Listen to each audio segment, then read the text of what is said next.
Crystal Rickard is joining us from Silver Birch Assisted Living Facility at 650 Lafayette Avenue. Welcome, Crystal.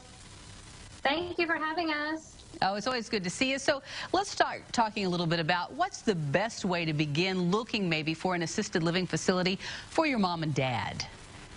I think one of the most important things is to try to start early when everyone is healthy. Generally speaking, people start looking when they're forced to look, and it doesn't give them the opportunity to think about what's important to them.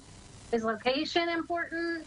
What type of assistance does mom or dad actually need? Do you need a true assisted living? Can you live in an independent living?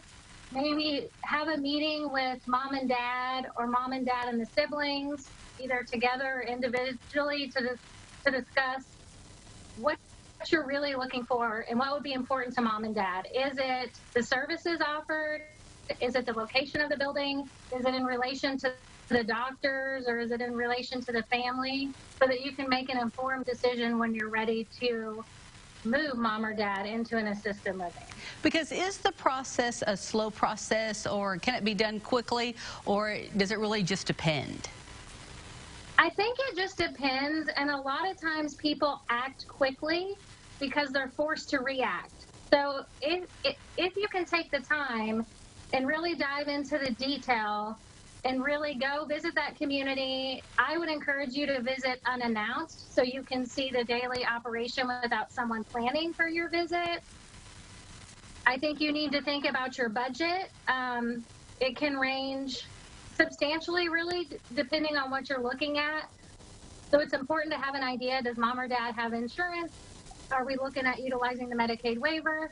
Are we looking at selling a home or using assets to pay for the stay?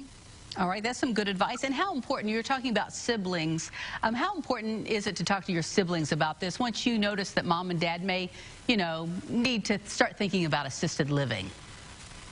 I think it's really important to get everyone on the same page, because what we find, if you don't, is what's important to mom isn't what's important to dad, isn't what's important to brother or sister.